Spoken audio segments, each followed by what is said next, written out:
কারা কারা আমার আজকে নতুন ক্লাস করতেছেন বা কার কততম ক্লাস? হ্যাঁ, একটু দেখি ভাইদের, হ্যাঁ ভাইদের বোনদের কাছাকাছি আগে শেয়ার করা ছাড়া কোনো একটু আমাকে কনফার্ম করেন যে হচ্ছে আপনারা হচ্ছে আমার কথা শুনতেছেন কিনা এবং বোর্ড দেখা যাচ্ছে কিনা।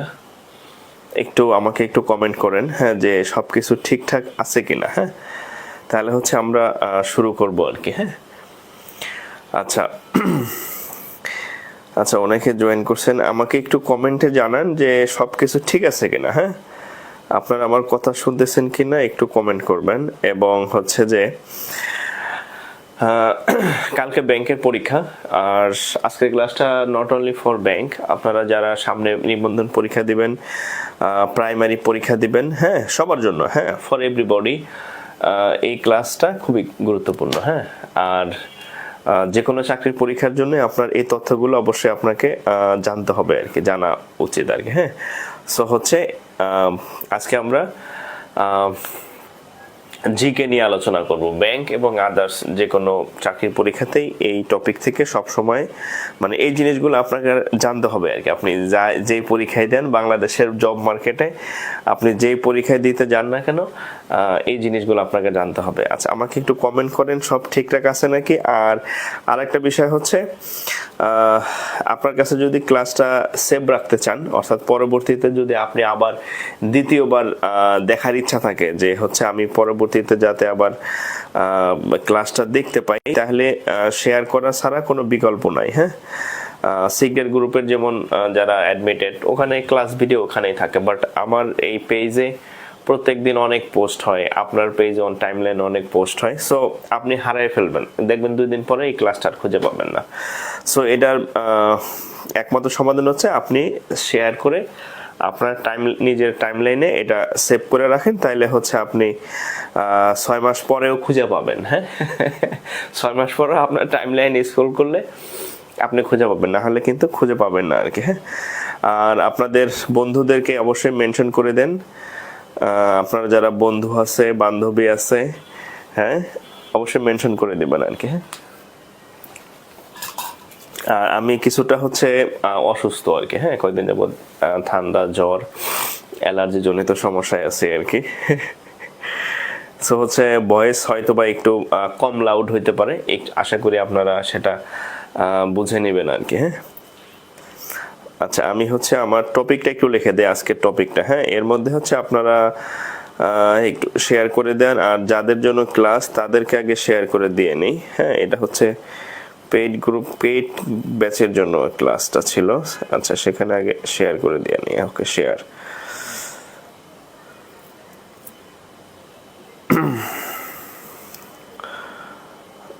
আচ্ছা, তো আগামীকাল যারা নতুন জয়েন করছেন, আগামীকাল 2021 সাল ভিত্তিক পরীক্ষা আছে জানেন। অনেকের মধ্যে হচ্ছে কনফিউশন হয়ে গেছেন অলরেডি, যে কয়েকদিন আগে আমরা কিছু ব্যাংকে অ্যাপ্লাই করছিলাম, সিনিয়র অফিসার তারপরে হচ্ছে অফিসার ক্যাশে, এই পরীক্ষাগুলো কি সেই পরীক্ষা কিনা? উত্তর হচ্ছে না, এইটা 2021 সাল ভিত্তিক পরীক্ষা। এটার আবেদন হয়েছে আরো 8-10 মাস, 1 বছর প্রায় কাছাকাছি আগে। হ্যাঁ, সো এটা আপনাদের জন্য না। গত কয়েকদিন আগে সিনিয়র অফিসার জেনারেল ক্যাশের যে অ্যাপ্লাই করছেন, ওইটা ছিল 2022 সাল ভিত্তিক। হ্যাঁ, ওটার পরীক্ষা এখনো হয় নাই, ওটার পরীক্ষা আরো পরে হবে আর কি। হ্যাঁ, সো হচ্ছে ভয়ের কিছু নাই, এটা আপনাদের মিসিং হওয়ার সুযোগ নাই আর কি। হ্যাঁ,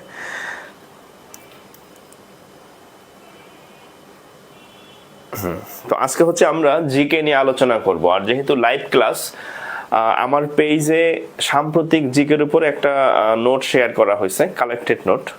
সো আপনারা ওগুলা হচ্ছে আপনারা চাইলে রিডিং করে অনেক কিছু পড়তে পারবেন। সো ক্লাস যেহেতু এখানে ব্যতিক্রম কিছু পাবেন অবশ্যই। হ্যাঁ, ক্লাস মানেই হচ্ছে যেটা বইতে নাই ওই জিনিসগুলো পড়ানো, বাট আপনার এটা জানা উচিত এবং এখান থেকে প্রশ্ন হয়। ক্লাস মানেই হচ্ছে আপনার ব্যতিক্রম কিছু আপনার থাকতে হবে, নাইলে আপনি ক্লাস করে কি করবেন? আপনি তো সব বইতেই পড়তে পারেন, নীলখাতে বই পাওয়া যায় সব। হ্যাঁ, সো হচ্ছে আমি চেষ্টা করব আপনাদের ইউনিক কিছু ইনফরমেশন দেওয়ার, যেগুলো হচ্ছে ব্যাংকের বলেন, ব্যাংকে তো লাগবেই, ব্যাংকে চাকরি করার জন্য এই জিনিসগুলো আপনার অবশ্যই অবশ্যই অবশ্যই লাগবে আর কি। হ্যাঁ, আর আদার চাকরির জন্য লাগবে।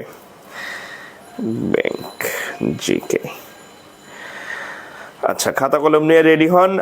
আজকে আমি যা যা বলবো সাথে সাথে নোট করে ফেলবেন আর কি, হ্যাঁ, এটাই নোট। আর কি বলে, আগামীকাল যেহেতু পরীক্ষা, অনেকে আজকে ঢাকার বাইরে থেকে আসতেছেন, গাড়িতে আছেন, অনেক কয়েকজন টেক্সট করছেন, গাড়িতে বসে শুধু শুনবেন, হ্যাঁ, আপনার যেহেতু লেখার সুযোগ নেই, জাস্ট আমার কথাগুলো শুনলেই হবে, হ্যাঁ। আচ্ছা, তাহলে আমরা শুরু করি।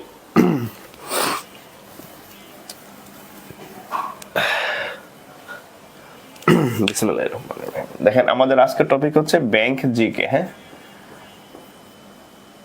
বেসিক্যালি হ্যাঁ, মানে হেডলাইনটা ব্যাংক জিকে, যেহেতু আগামীকাল ব্যাংকের পরীক্ষা। বাট আমি যেটা বললাম, যেহেতু সাধারণ জ্ঞানের আসলে কোনো মানে ধর্ম নাই যে এটা ব্যাংকের, ওটা বিসিএস এর, ওটা প্রাইমারি, সব পরীক্ষাতে আসে। তবে যেহেতু আগামীকাল ব্যাংকের পরীক্ষা আছে বা আগামীকাল নিবন্ধনও আছে, আমার যতটুকু নিবন্ধন না কিসের পরীক্ষা যেন আছে খুব সামনে আর কি, আগামীকাল না, তো সব জায়গায় কাজে দেবে ইনশাল্লাহ আর কি, হ্যাঁ। আচ্ছা, ওকে, ওয়ালাইকুম আসসালাম। অনেকেই সালাম দিলেন, সবার সাথে একসাথে ওয়ালাইকুম আসসালাম। ওকে, আচ্ছা দেখেন, ব্যাংক জিকে, হ্যাঁ। আচ্ছা, তো আপনারা যেহেতু ব্যাংকে চাকরির পরীক্ষা দিবেন, যারা নতুন জয়েন করছেন, কারা কারা নতুন জয়েন করছেন আমাকে একটু কমেন্ট করেন তো। কারা কারা হচ্ছে নিউ, মানে আজকে আমার প্রথম ক্লাস করতেছেন, একটু কমেন্ট করেন তো, একটু কমেন্টে দেখি কারা কারা আমার আজকে নতুন ক্লাস করতেছেন বা কার কততম ক্লাস, হ্যাঁ, একটু দেখি ভাইদের, হ্যাঁ, ভাইদের বোনদের। আর কে কোন জায়গা থেকে ক্লাস করতেছেন, হ্যাঁ, কোন জেলা থেকে ক্লাস করতেছেন, হ্যাঁ, কে কোন জেলা থেকে ক্লাস করতেছেন একটু দেখি আর কি, 1 মিনিট সময় নেই, হ্যাঁ, তারপর আমরা শুরু করি। আচ্ছা, এমডি মাহফুজ হচ্ছে আজকে ফার্স্ট, শ্রী রঞ্জিত ভাইজ্যপাল, আচ্ছা, বেশ অনেকজন নতুন আছে, অনেকজন নতুন আছে, যাক আমার ভালো লাগলো আর কি, হ্যাঁ। তো আপনাদের অনেকজন নতুন আছেন। আচ্ছা, আপনাদের সকলকে আমাদের ক্লাসে, আমাদের পেজে হচ্ছে মানে কি বলে স্বাগতম জানাচ্ছি। আর আমার সাথে যারা হচ্ছে, আমার অনেক ভিডিও আছে, মোটিভেশনাল বলেন, ক্লাস রিলেটেড বলেন, ব্যাংক রিলেটেড। সো আপনারা আমার নাম জানেন, আমার নাম হচ্ছে মোহাম্মদ জাকির হোসেন, আর সবার কাছে জাকির স্যার হিসেবে পরিচিত আর কি। আর আমি বর্তমানে বিকেবিতে কর্মরত আছি। ব্যাংকে মোটামুটি 2-3টা ব্যাংকে চাকরি করার, কাজ করার সৌভাগ্য হয়েছে। তো আপনারা যাদের টার্গেট হচ্ছে ব্যাংক, যে ব্যাংকে আর ব্যাংকার হবেন, হ্যাঁ, তাদের জন্য হচ্ছে আজকের মূল আয়োজন আর কি, হ্যাঁ, আগামীকাল পরীক্ষা 10টাতে, হ্যাঁ। আচ্ছা, জাকির হোসেন আছে, আমার একজন কি বলে মিতা, অনুকূল চন্দ্র ভদ্র ভালুকা থেকে, ভালুকা আমি অনেকবার গেছি, হ্যাঁ, ভালুকাতে ভরাডোবা নামে একটা জায়গা আছে, ভরাডোবা একটা জায়গা আছে, ভালুকা শহরও গেছি, আমার বন্ধুর বাসা ভালুকাতে। আচ্ছা, মুজিবুর রহমান ভাই সাভারে আছে গাড়িতে, আমি বললাম অনেকেই গাড়িতে আছেন যারা আগামীকালের পরীক্ষার জন্য ঢাকা আসতেছেন। জয়নাল আবেদিন হচ্ছে, আচ্ছা, পাবন নারায়ণগঞ্জ থেকে, আমার খুব পছন্দের এক ভাই। আচ্ছা, যাক, ফরিদপুর থেকে আজ ফার্স্ট সিনথিয়া ইসলাম, আমার বাড়ি মাদারীপুর, আপনার বাড়ি ফরিদপুর, কাছাকাছি। আচ্ছা, যাই হোক, তাহলে আমরা শুরু করি আর কি, হ্যাঁ। আচ্ছা, তো দেখেন, ব্যাংক জিকে, তো যেহেতু আমরা হচ্ছে বাংলাদেশের ব্যাংকে চাকরি করব, কোন ব্যাংকে চাকরি করব, বাংলাদেশের ব্যাংক, হ্যাঁ, বিডি ব্যাংক, বিডি ব্যাংকের মধ্যে একদম শুরু আর কি, হ্যাঁ। তাহলে প্রথমে হচ্ছে যে জিনিসগুলো আপনাদের সিকোয়েন্স অনুযায়ী আসবে, আমি আপনাদের ঠিক সিকোয়েন্স অনুযায়ী কিছু ইউনিক জিনিস বলে, মানে আজকে ক্লাসে পাবেন ইউনিক, হ্যাঁ, ইউনিক কিছু জিনিস পাবেন, হ্যাঁ। আমি বলবো না যে কালকের পৃষ্ঠা খুললে আপনি সব কমন পাবেন, হ্যাঁ, কারণ যারা চাকরি করেন বা চাকরি যাদের হবে বা অলরেডি হয়েছে বা মোটামুটি অভিজ্ঞতা আছে, তারা জানেন চাকরির পরীক্ষার কোনো সাজেশন হয় না, হ্যাঁ। চাকরির পরীক্ষার জন্য আপনার সবকিছুই পড়া লাগে, এবং আমি আজকে আপনাদেরকে যা পড়াবো এগুলো আপনার জানা উচিত, এবং এখান থেকে আপনার যদি লাক ভালো হয় আপনি কমন পেতে পারেন। আমি কখনোই বলি না যে এটা সাজেশন, সাজেশন না, এগুলা আপনি চাকরির পরীক্ষার হলে ঢোকার সময় এগুলো আপনার জানা উচিত। তারপরে এখান থেকে কপাল ভালো হলে কমন পড়বেন, এবং আমি যেই কোশ্চেনগুলো আপনাদেরকে বলবো ম্যাক্সিমামই কোনো না কোনো পরীক্ষাতে আসছে। আচ্ছা, তো দেখেন, আমাদের প্রথম যে ইয়াটা আমাদেরকে জানতে হবে, দেখেন, প্রথমে হচ্ছে আমরা চাকরি করব কোথায়, বিডি মানে বাংলাদেশে, তাহলে আমাদের প্রথমে জানতে হবে বাংলাদেশের অর্থনৈতিক অবস্থা সম্পর্কে আর কি, হ্যাঁ। তো পৃথিবীতে হচ্ছে অর্থাৎ বাংলাদেশের অর্থনীতি অবস্থা, অর্থনীতি বানান ভুল লিখছে মনে হয়। আচ্ছা, বাংলাদেশের অর্থনৈতিক ব্যবস্থা দেখেন, পৃথিবীতে মোটামুটি বেশ কয়েক ধরনের অর্থনৈতিক ব্যবস্থা প্রচলিত আছে এখন, বাট দুইটা হচ্ছে মেজর। হ্যাঁ, মেজর একটা হচ্ছে আপনার পুঁজিবাদী। হ্যাঁ, বলেন তো পুঁজিবাদী। হ্যাঁ, একটা হচ্ছে পুঁজিবাদী অর্থনৈতিক ব্যবস্থা, আর একটা হচ্ছে সমাজতান্ত্রিক। আচ্ছা, আজকে হচ্ছে আপনাদের থেকে আমি অনেকগুলা কোশ্চেন মানে উত্তর আপনাদের কাছ থেকে নিব এবং উত্তর বলে দিব। হ্যাঁ, আপনাদের পার্টিসিপেশনের, যেহেতু আজকে সাধারণ জ্ঞানের ক্লাস, আপনাদের পার্টিসিপেশন যত ভালো হবে আপনাদের জন্য তত মঙ্গল। পৃথিবীতে মোটামুটি বড় দুই ধরনের অর্থনৈতিক ব্যবস্থা আছে, একটা পুঁজিবাদী, একটা হচ্ছে সমাজতান্ত্রিক। হ্যাঁ, সমাজতান্ত্রিক। বলেন তো বাংলাদেশের কোন অর্থনৈতিক ব্যবস্থা আছে বলেন তো? আমাদের যে অর্থনৈতিক সিস্টেম চলতেছে আমাদের বাংলাদেশে, এটা কি পুঁজিবাদী নাকি সমাজতান্ত্রিক একটু বলেন তো? বাংলাদেশের যে অর্থনীতি সেটা কোন অর্থনৈতিক ব্যবস্থা বলেন তো, পুঁজিবাদী নাকি সমাজতান্ত্রিক? হ্যাঁ, একটু কমেন্ট করেন, আমি ব্যাখ্যা সহ বলে দিব। হ্যাঁ, কোনটা কি বলে দিব, বলেন তো বাংলাদেশের কোনটা, বাংলাদেশের কোন অর্থনৈতিক ব্যবস্থা চলতেছে বলতেন তো? আচ্ছা, সুনামগঞ্জ ফুড ব্লেন্ডিং পুঁজিবাদী, হাইব্রিড, মিক্স ইকোনমিক্স, পুঁজিবাদী। আচ্ছা, এখন দেখেন পুঁজিবাদী যদি বলি, পুঁজিবাদী হচ্ছে এটার মালিক হচ্ছে ব্যক্তি, মানে ব্যক্তি। পুঁজিবাদী যে অর্থনৈতিক ব্যবস্থা, পুঁজিবাদী যে অর্থনৈতিক ব্যবস্থা, এই অর্থনৈতিক ব্যবস্থায় যে সম্পদের মালিক ব্যক্তি, রাষ্ট্র কোনো সম্পত্তির মালিক না, এরকম আর কি। হ্যাঁ, আর সমাজতান্ত্রিক অর্থনৈতিক ব্যবস্থায় রাষ্ট্র হচ্ছে সকল সম্পত্তির মালিক। হ্যাঁ, যেমন এটা চলে হচ্ছে আপনার রাশিয়াতে। হ্যাঁ, রাশিয়াতে সমাজতান্ত্রিক ছিল রাশিয়াতে। আর পুঁজিবাদী হচ্ছে কোথায়? ইউএসএ তে। হ্যাঁ, ইউএসএ তে পুঁজিবাদী হচ্ছে মানে ব্যক্তি হচ্ছে সম্পদের মালিক, এরকম আর কি সিস্টেম আর কি, যার একজনের অনেক বেশি সম্পদ আরেকজনের অনেক কম সম্পদ, এরকম মানে মানুষ হচ্ছে সম্পদের মালিক। আর যদি আপনি সমাজতান্ত্রিক ধরেন, সমস্ত সম্পত্তির মালিক হচ্ছে রাষ্ট্র। হ্যাঁ, এটা হচ্ছে সিস্টেম, আপনারা মানে জনগণ আনুপাতিক হারে যে যার অনুযায়ী নেবে, এটা হচ্ছে সমাজতান্ত্রিক রাষ্ট্র। তা আমাদের যে বাংলাদেশ, হ্যাঁ, বাংলাদেশ হচ্ছে এই দুইটার মিক্সড। মিক্স মানে হচ্ছে বাংলাদেশে হচ্ছে মিশ্র অর্থনৈতিক ব্যবস্থা। বাংলাদেশের যে অর্থনৈতিক ব্যবস্থা সেটা হচ্ছে কি মিশ্র অর্থনীতি ব্যবস্থা। তাহলে আপনাকে যদি এটা কিন্তু আপনাকে ভাইবাতেও জিজ্ঞেস করতে পারে যে বাংলাদেশের যে অর্থনৈতিক ব্যবস্থা সেটা কি ধরনের অর্থনৈতিক ব্যবস্থা, তাহলে একটু লিখে নেবেন যে বাংলাদেশের যে অর্থনৈতিক ব্যবস্থা সেটা হচ্ছে মিক্সড অর্থনৈতিক ব্যবস্থা। এটা শর্ত কি, এখানে ব্যক্তি মালিকানাধীন আছে, আবার হচ্ছে রাষ্ট্র মালিকানাধীনও আছে। আপনার যেমন নিজের বাড়ি আছে, নিজেদের বাড়ি আছে, বাবার বাড়ি আছে, আপনার বাড়ি আছে, এটা বাংলাদেশে কিন্তু অ্যাভেলেবেল। আবার রাষ্ট্রের অনেক, হ্যাঁ, কি অনেক প্রতিষ্ঠানের মালিক হচ্ছে রাষ্ট্র। এই যে মানে গভর্নমেন্ট ব্যাংক আছে, গভর্নমেন্ট প্রতিষ্ঠান আছে, অর্থাৎ এখানে ব্যক্তি এবং রাষ্ট্র দুই মালিকানাধীন জিনিসপত্র মানে প্রতিষ্ঠান এখানে অ্যাভেলেবেল। সো বাংলাদেশ হচ্ছে কি মিক্সড অর্থনৈতিক ব্যবস্থা। হ্যাঁ, বাংলাদেশের যে অর্থনীতি সেটা হচ্ছে মিক্সড অর্থনৈতিক ব্যবস্থা। আচ্ছা, না সমাজতান্ত্রিক না, আর হচ্ছে পুঁজিবাদীও না, এটা হচ্ছে মিশ্র অর্থনৈতিক ব্যবস্থা। ঠিক আছে। আচ্ছা, আরেকটা কোশ্চেন খুব বেশি আসে দেখেন, তাহলে এটা একটু লিখে নেবেন যে বাংলাদেশের যে অর্থনৈতিক ব্যবস্থা সেটা হচ্ছে পুঁজিবাদী অর্থনৈতিক ব্যবস্থা। আরেকটা কোশ্চেন ব্যাংকে অনেকবার আসছে, সেটা হচ্ছে মুক্ত বাজার অর্থনীতি। হ্যাঁ, মুক্ত বাজার অর্থনীতি। আপনি ব্যাংকে চাকরি যদি করেন তাহলে এই জিনিসগুলো আপনাকে জানতে হবে। বলেন তো এই মুক্তবাজার অর্থনীতি বাংলাদেশে কত সালে চালু হয়েছে? মুক্তবাজার অর্থনীতি কি আমি ব্যাখ্যা সহ বুঝিয়ে দেব, বাট মুক্তবাজার অর্থনীতিটা বাংলাদেশে কবে চালু হয়েছে বলেন তো?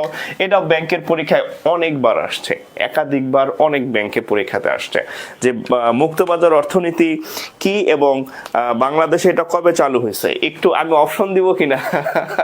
আচ্ছা, আমি একটু অপশন দিই। হ্যাঁ, বলেন, দেখেন 1990, 1991, 1992, 1993, জান অপশন দিয়ে দিলাম। মুক্তবাজার অর্থনীতি কি বাংলাদেশে কবে চালু হয়েছে বলেন তো? আচ্ছা, আপনাদের পার্টিসিপেশন করলে বেশি মনে থাকবে। হ্যাঁ, আমি উত্তর দিয়ে দিচ্ছি। আচ্ছা, 1991 1 জানুয়ারি। আচ্ছা, ঠিক আছে, তাহলে অনেকেরই উত্তর হয়েছে এটা হচ্ছে 1 জানুয়ারি। হ্যাঁ, 1 জানুয়ারি অর্থাৎ 1 জানুয়ারি। হ্যাঁ, 1 জানুয়ারি 1991 সালে হচ্ছে মুক্তবাজার অর্থনীতি চালু হয়েছে। এখন আপনাদেরকে প্রশ্ন জাগতে পারে, মুক্তবাজার অর্থনীতি আবার কি? Open market. হ্যাঁ, এটা হচ্ছে মুক্তবাজার অর্থনীতি হচ্ছে সমস্ত পৃথিবীর, অর্থাৎ সমস্ত পৃথিবীর যে মার্কেট মানে হচ্ছে বাণিজ্যিক মার্কেট। হ্যাঁ, এই মার্কেট মানে নিউ মার্কেট না। মুক্তবাজার অর্থনীতি হচ্ছে পৃথিবীর যে আপনার যে ওপেন মার্কেট আছে, সেখানে বাংলাদেশ কম্পিটিশন করতে পারবে ওপেনলি, ইউএসএ পারবে, তারপর আছে ইউকে পারবে, যে ইন্ডিয়া পারবে। হ্যাঁ, অর্থাৎ এখানে নির্দিষ্ট কোনো ব্যারিয়ার নাই। হ্যাঁ, ব্যারিয়ার নাই, এখানে কম্পিটিশন থাকবে, একাধিক ক্রেতা থাকবে। হ্যাঁ, মানে এরকম আর কি, বিভিন্ন, অর্থাৎ সব দেশ ওপেনলি হচ্ছে তারা মার্কেটে পার্টিসিপেট করবে আর কি, যে যার ইয়া অনুযায়ী। হ্যাঁ, ঠিক আছে। তো বাংলাদেশে এই মুক্তবাজার অর্থনীতি চালু হয় 1991 সালে বাংলাদেশের মুক্তবাজার অর্থনীতি চালু হয়, এবং 1 জানুয়ারি, তাহলে একটু লিখে নেন, বাংলাদেশের মুক্তবাজার অর্থনীতি চালু হয় 1991 সালের 1 জানুয়ারি। হ্যাঁ, 1991 সালে 1 জানুয়ারি আর কি। আচ্ছা, আরেকটা কোশ্চেন দেখেন, বেইল আউট। আমি বলছি যে আপনাদের হচ্ছে ব্যতিক্রম কিছু জিনিস ক্লাসে পাবেন, যেটা হচ্ছে আপনি সচরাচর শুনবেন না, বইতেও খুব একটা পাবেন না, রেয়ার। হ্যাঁ, বেইল আউট এটা একটা ওয়ার্ড, বিশেষ টাইপের একটা ওয়ার্ড। প্রশ্ন আসে যে বেইল আউট কিসের সাথে মানে সম্পর্কিত। হ্যাঁ, বেইল আউট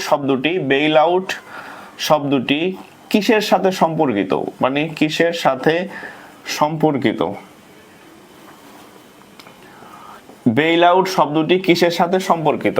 সাধারণ জ্ঞানের আপনি অনেক ক্লাস পাবেন, বাট ব্যাংক রিলেটেড সাধারণ জ্ঞান কিন্তু আপনি পাবেন, বাট স্পেসিফিক বেশ কিছু টেকনিক্যাল টার্ম আছে, এগুলা কিন্তু আপনি অ্যাভেলেবেল পাবেন না, বাট পরীক্ষা আসে।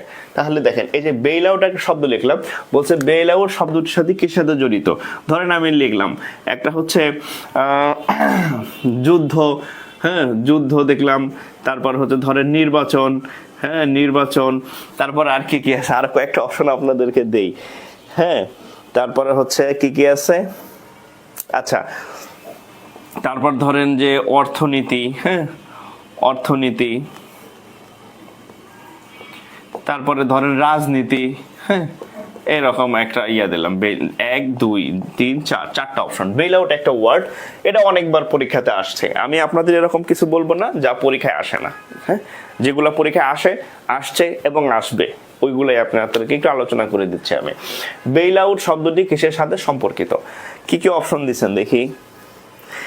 ইকোনমিক্স।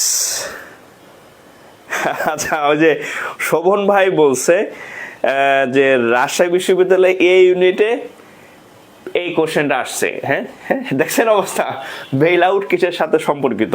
এগুলো not only university admission test, আপনি চাকরির পরীক্ষা তো এটা আসে, ব্যাংক রিলেটেড বিশেষ করে। হ্যাঁ, সো এটা কিন্তু ওই যে এক ভাই বলছে এটা রাজশাহী বিশ্ববিদ্যালয়ের পরীক্ষা অলরেডি চলে আসছে। হ্যাঁ, আচ্ছা, তো দেখেন বেইল আউট কিসের সাথে সম্পর্কিত? বেইল আউট হচ্ছে অর্থনীতির সাথে সম্পর্কিত, মানে ইকোনমিক্সের সাথে সম্পর্কিত। আচ্ছা, তাহলে বেইল আউট আসলে বিষয়টা কি? আমরা দেউলিয়া নাম একটা শব্দ বাংলাতে বলি, দেউলিয়া। হ্যাঁ, দেউলিয়া এই শব্দটার সাথে আমরা পরিচিত। দেউলিয়া কি জিনিস? ধরেন কিছুদিন আগে শ্রীলঙ্কা একটা দেশ, সেটা দেউলিয়া হইতে যাইতেছিল, অর্থাৎ তার অর্থনৈতিক অবস্থা সবকিছু একদম কলাপস হয়ে গেছিল। তারপর এর আগে গ্রিস নামে একটা দেশ আছে, আপনারা জানেন ইউরোপের, ওটা আরো আগে, বেশ আগে, মনে হয় 8-10 বছর বা এরকম হবে। তখন গ্রিসের অবস্থা খুব খারাপ ছিল, অর্থনৈতিক অবস্থা, দেশটা দেউলিয়া হয়ে গেছে। আবার আমাদের দেশে দেখবেন অনেক প্রতিষ্ঠান আছে, যখন তার লস দিতে দিতে অবস্থা খারাপ হয়ে যায়, তখন দেউলিয়া ঘোষণা করে থাকে। অর্থাৎ অর্থনৈতিকভাবে, ইকোনমিক্যালি যখন কোনো একটা প্রতিষ্ঠান বা কোনো একটা রাষ্ট্র বা যাই বলি, যখন সে একদম মানে আউট হয়ে যায়, ব্রেন নষ্ট বা হচ্ছে একদম মানে কি বলে এটা, ওয়াস্টেজ হয়ে যায়, অর্থাৎ দেউলিয়া হয়ে যায়, তখন হচ্ছে এটাকে বলা হয় বেইল আউট। হ্যাঁ, যে ওইটা বেইল আউট হয়েছে, এটা একটা বিশেষ ওয়ার্ড, ইকোনমিক্যাল ওয়ার্ড, এটার অর্থ হচ্ছে অর্থনীতির সাথে সম্পর্কিত। তাহলে একটু অবশ্যই লিখে নেবেন যে দেউলিয়া শব্দটি কিসের সাথে সম্পর্কিত? এটা হচ্ছে অর্থনীতির সাথে সম্পর্কিত আর কি, ঠিক আছে, একটু লিখে নেন। আচ্ছা, এরপরে দেখেন আরেকটা জায়গা থেকে সব সময় প্রশ্ন হয়, সেটা আমি লিখে দিতেছি। হ্যাঁ, অনেক কিছু আছে, বাট আমি সব আপনাদের ব্রেনে দিব না, বাট যে জিনিস আপনাকে প্রিলিমিনারি, লিখিত, ভাইবা সব জায়গায় লাগবে, এই জিনিসগুলো আপনাকে লাগবে লাগবে লাগবে আর কি। দেখেন GNI, বলেন তো GNI কি জিনিস? অনেক পরীক্ষাতে আসছে ব্যাংকে। GNI নাম শুনছেন কখনো? GNI নাম শুনছেন কখনো? হ্যাঁ, লায়াবিলিটিস আর গ্রেটার দেন অ্যাসেট। সম্পদের থেকে যখন ধার দেনার পরিমাণটা বেড়ে যায়, লসের পরিমাণটা বেড়ে যায়, তখন সেটা বেইল আউট, দেউলিয়া হয়ে যায় আর কি। ঠিক আছে, আচ্ছা GNI কি একটু বলেন তো কেউ? GNI কি বলেন তো? গ্রোস নেট ইনকাম না? ও সরি আমি ভুল লিখছি। এই আপনারটা ঠিক আছে, আপনারটা ঠিক আছে, আমি একটা লিখতে গিয়ে আরেকটা লিখে ফেলছিলাম। জিএনপি, হ্যাঁ সরি, হ্যাঁ GNI আপনারটা ঠিক আছে। জিএনপি কি জিনিস বলেন? জিএনপি কি জিনিস আর জিডিপি কি জিনিস? এই দুইটা পরীক্ষাতে আসে এবং লিখিত পিলিতে তো আসেই। লিখিত তো ছোট ছোট কোশ্চেন থাকে, অনেক সময় অ্যাব্রিভিয়েশন থাকে ব্যাংক রিলেটেড, ভাইভাতে জিজ্ঞেস করে, ভাইভাতে আপনি এগুলা জিজ্ঞেস করবেন। জিএনপি জিডিপি, বলেন তো এই দুইটার মধ্যে ডিফারেন্স কি? এইটা কি আর এইটা কি? এই দুইটার মধ্যে পার্থক্য কি? এই দুইটার মধ্যে পার্থক্য কি? আজকে আপনাদের সাথে একটা আলোচনা বিষয়ক ক্লাস আর কি। আপনি যত ভুল বলেন যাই বলেন, পার্টিসিপেট করবেন, আপনি শিখতে পারবেন। হ্যাঁ, ম্যাথ ক্লাস না যে খালি আমি করে দেব। এখানে দেখেন জিএনপি কি জিডিপি কি, এই দুটার পার্থক্য কি? গ্রোস ন্যাশনাল প্রোডাক্ট, ওকে, গ্রোস ডোমেস্টিক প্রোডাক্ট, ওকে। আচ্ছা, তাহলে এখান থেকে আমরা কয়েকটা উত্তর অলরেডি কয়েকজন ভাই বোন উত্তর দিয়ে ফেলছে, তাহলে আমি আর অপেক্ষা করবো না, বলে দিন। এটা গ্রোস, এন মানে ন্যাশনাল, আর পি মানে প্রোডাক্ট, এটাও গ্রোস, ডি মানে ডোমেস্টিক, পি মানে প্রোডাক্ট। এন্ড এই দুটার মধ্যে পার্থক্য কি খেয়াল করেন। এটা হচ্ছে জাতীয়,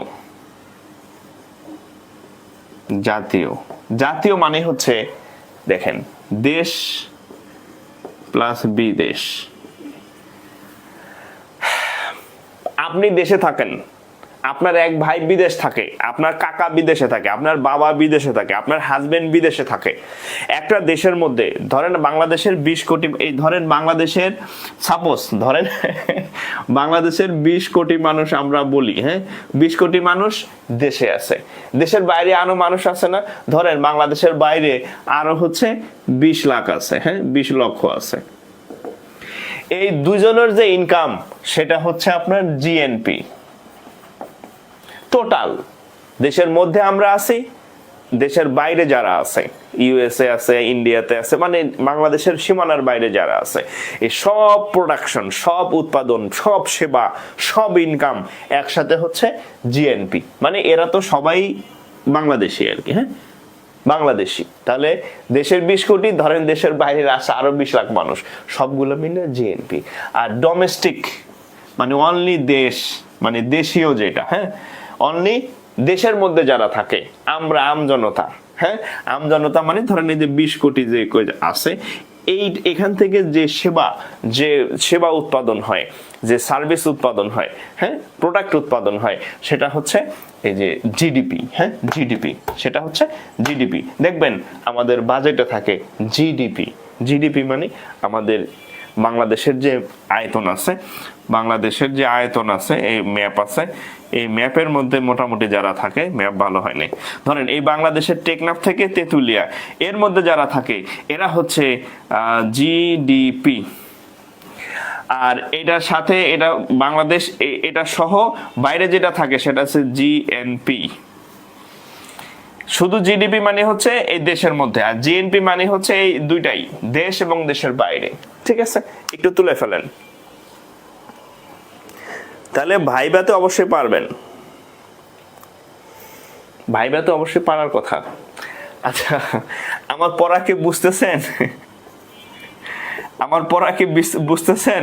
একটু কমেন্ট করেন, হ্যাঁ আমি চেষ্টা করতেছি আপনাদেরকে যাতে এমন ভাবে ব্রেনে দিয়ে দেওয়ার যাতে ওটা মুখস্থ করতে না হয়। আমার ক্লাসের পড়া যদি আপনার বাসায় পড়তে হয় তাহলে আমি ব্যর্থ। হ্যাঁ, আমি এরকম ভাবে চেষ্টা করি আপনার ব্রেনে দেওয়ার যাতে এটা বাসায় আর পড়া না লাগে। হ্যাঁ, চেষ্টা করতেছি ওইভাবে দেওয়ার।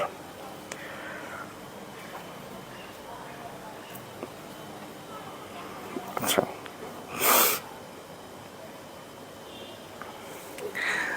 আচ্ছা, ওকে, অনেক সুন্দর ক্লাস বলছে কয়েকজন। ওকে, তাহলে আমরা দুটা জিনিস শিখলাম, জিডিপি, জিএনপি। একসাথে আপনার প্রিলি রিটেন ভাইবার প্রিপারেশন হয়ে যাচ্ছে, ব্যাংক রিলেটেড বিশেষ করে, বা আদার্স যে কোনো। আপনি বিসিএস এর ভাইবা দিতে যাবেন, ওইখানে আপনার জিডিপি, জিএনপি জিজ্ঞেস করবে যে দুটার মধ্যে ডিফারেন্স কি। প্রাইমারির ভাইবা দিবেন, এখানেও জিজ্ঞেস করবে। ব্যাংকের ভাইবা দিবেন, হট টপিক জিজ্ঞেস করে আর কি। ঠিক আছে, আচ্ছা, এরপর দেখেন মাথা পিছু আয়।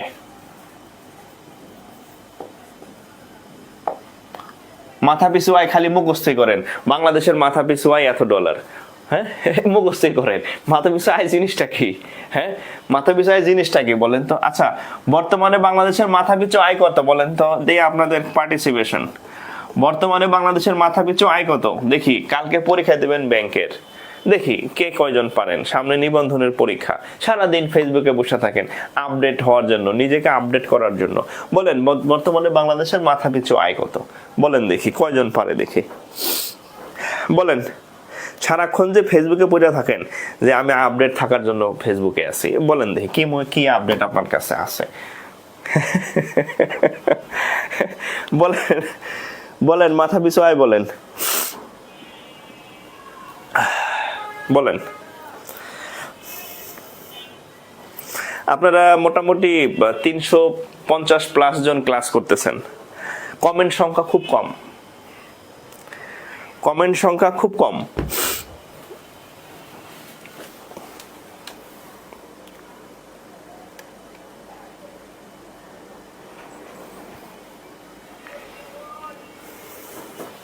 কমেন্ট সংখ্যা খুব কম। আচ্ছা, যাই হোক, 2765 মার্কিন ডলার। আচ্ছা, যাক, কয়েকজন পারছে, মান সম্মান বাঁচছে, বাঁচাইছেন। কত? 2765। হ্যাঁ, যারা জানতেন না আগামীকাল পরীক্ষা দিবেন, আগামী সপ্তাহে পরীক্ষা দিবেন, প্রত্যেক সপ্তাহে পরীক্ষা হয়, জেনে নেন। বর্তমানে বাংলাদেশের মাথা পিছু আয় 2765 মার্কিন ডলার। ঠিক, এখন আপনার প্রশ্ন রাখতে, মাথা পিছু আয় কি, এটা কেমনে? আমরা গড় নির্ণয় করি না? গড় আমরা ছোটবেলায় কি নির্ণয় করতাম? গড় নির্ণয় করতাম না? গড় কেমনে নির্ণয় করে বলেন তো? আমরা গড় নির্ণয় করতাম না, উপরে হচ্ছে মোট মানে যত মানে গুলা আছে সমষ্টি, সাথে নিচের সংখ্যা দিয়ে ভাগ করতাম। তাইলে আমাদের এই মাথাপিছু আয় নির্ণয় করাও এক ধরনের গড়। সেটা হচ্ছে এই যে আমরা জিএনপি করছি না, জিএনপি মানে মোট জাতীয় আয়। হ্যাঁ, মোট জাতীয় আয় ভাগ হচ্ছে জনসংখ্যা, ভাগ হচ্ছে জনসংখ্যা। অর্থাৎ আমাদের যে 2765 মার্কিন ডলার, আমাদের মোট যে জাতীয় আয়, তাতে হচ্ছে আমাদের জনসংখ্যা দিয়ে ভাগ করলেই যে এটা আসে। হ্যাঁ, এটা কত ডলার? এটা ডলার চিহ্ন। হ্যাঁ, 2765 ডলার, 2700। আচ্ছা, আপনাদের সাথে একটা ইম্পর্টেন্ট জিনিস শেয়ার করবো আজকে, মজার জিনিস। হ্যাঁ, এটা একটু তুলবেন। হ্যাঁ, এই ডলারের কথা মনে পড়লো, ডলারের কথা মনে পড়ছে এই জন্য বলতেছি আর কি। হ্যাঁ, আচ্ছা, ডলারের কথা মনে হয়েছে এই জন্য বলতেছি। দেখেন,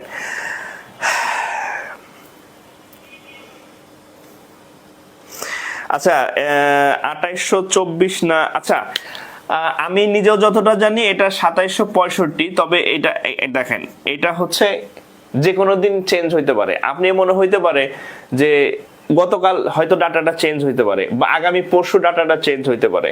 আপাতত যেটা আমি জানি 2765। যদি গত 1-2 দিনে চেঞ্জ হয়ে থাকে ওইটা তাহলে আমি জানি না। হ্যাঁ, ওইটা তাহলে আমি জানি না। ঠিক আছে, আমি ক্লাস শেষে আবার একবার চেক করে আপনাদেরকে কনফার্ম করব। ঠিক আছে, কারণ এটা এনি টাইম, একদিন বা হচ্ছে 2 দিনে পরিবর্তন হইতে পারে। হ্যাঁ, এই ডাটাগুলো হচ্ছে এরকম এনি টাইম। হ্যাঁ, বাংলাদেশের রিজার্ভের পরিমাণ, মাথাপিছু আয়ের পরিমাণ যে কোনো সময় চেঞ্জ হয়ে যেতে পারে। ঠিক আছে, আচ্ছা, ওকে, তাহলে এখন দেখেন যে মাথা পিছু আয় কত, এই যে মোট জাতীয় ব্যয় সংখ্যা। আচ্ছা, অনলাইনে দেখেন ওই মানে ডলারের কথা হইলো না, এই জন্য বলতেছি। দেখেন অনলাইনে অনেকে চিন্তা করেন বা অনেকে চিন্তা করি অনলাইনে নাকি অনেক লাখ লাখ টাকা আয়। হ্যাঁ, লাখ লাখ টাকা আয় কিরকম করে আমি জানি না। তো আমি মোটামুটি 2000 কত ঢাকা আসলাম 2023-এ ট্রান্সফার হয়ে 2021, হ্যাঁ 2021-এর মার্চ থেকে 21শে মার্চ থেকে আমি ঢাকায় ট্রান্সফার হয়ে আসি চাকরিতে। তো সেখান থেকে এই যে এখন হচ্ছে 2024-এর মার্চ, 2024-এর মার্চ একদম ফুললি 3 বছর। হ্যাঁ, 3 বছর যাবত আমি অনলাইনে ক্লাস নেই। হ্যাঁ, কত ক্লাস নিছি, হাজার হাজার ক্লাস নিছি, মানে যদি গুনি এত এত এত ফ্রি ক্লাস নিছি, ওপেন ক্লাস, বিভিন্ন ব্যাংকের বিসিএস এর ম্যাথ, হাবিজাবি, ফোকাস রাইটিং, অনেক ক্লাস নিছি। তো মানে আমার ধারণা ছিল মানে অনলাইনে নাকি ইনকাম। তো এই 3 বছরে, হ্যাঁ এই 3 বছরে এই ফেসবুক থেকে শুনছি যে ইনকাম নাকি হয় মানুষের। তো এই 3 বছরে দেখলাম যে আমার যে পেজে আপনারা ক্লাস করতেছেন, এখানে হচ্ছে ইনকাম হচ্ছে $111। কত? $111। হ্যাঁ, এবং এই ইনকামটা হচ্ছে 3 বছরে, কয় বছর? 36 মাস। আমি তো কম লাইভ ক্লাস নেই না। এই যে আপনাদের এক একটা ক্লাস চলতেছে 1.5-2 ঘন্টা ক্লাস চলে, আপনারা মোটামুটি 300-350 জন ভাই ক্লাস দেখতেছেন। তো এরকম 3 বছরে আমার ইনকাম হচ্ছে এত। এখানে যদি আপনি ইয়াতে করেন মোটামুটি 12K এরকম হচ্ছে ইনকাম হচ্ছে 3 বছর ক্লাস। তাহলে আপনি চিন্তা করেন মাসে তো 10 টাকা মনে হয় নাই, 10 টাকা বা 100 টাকা মনে হয় মাসে ইনকাম হয় নাই। হ্যাঁ, ঠিক আছে।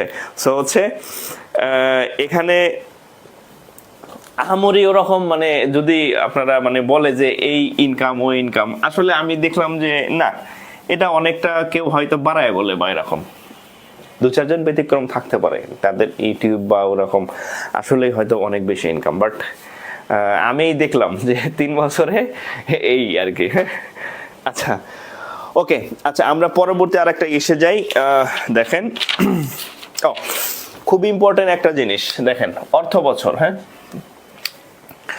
অর্থ বছর দেখেন আমাদের, আপনারা যখন চাকরি করবেন, যখন আপনি গভর্নমেন্ট এমপ্লয়ি হবেন, দেখেন অর্থ বছর বাংলাদেশের, হ্যাঁ বাংলাদেশের, আমি বলছি যে ক্লাসে অবশ্যই আপনি ব্যতিক্রম কিছু পাবেন যেটা সচরাচর আপনি পাবেন না। বাংলাদেশের অর্থ বছর কি দেখেন, আমাদের নর্মাল বছর শুরু হয় জানুয়ারির 1 তারিখে। হ্যাঁ, জানুয়ারির 1 তারিখ থেকে বছর শুরু হয়। হ্যাঁ, আর বাংলা বছর শুরু হয় কবে? পহেলা বৈশাখ। বাংলাতে যদি আপনি বলি পহেলা বৈশাখ। হ্যাঁ, পহেলা বৈশাখ। হিজরি বছর শুরু হয় এরকম আর কি। যাই হোক, তাহলে নর্মাল বছর শুরু হয় মানে ইংরেজি বছর, বা আমরা যেটা হ্যাপি নিউ ইয়ার বলি, ইংরেজি বছর শুরু হয় পহেলা জানুয়ারি, বাংলা নয় বছর পহেলা বৈশাখ। বলেন তো বাংলাদেশের অর্থ বছর শুরু হয় কবে? বাংলাদেশের অর্থ বছর শুরু হয় কবে দেখি? সরকারি চাকরি করবেন, ব্যাংকে করবেন বা যেখানেই করেন, বলেন তো বাংলাদেশের অর্থ বছর কবে চালু হয়?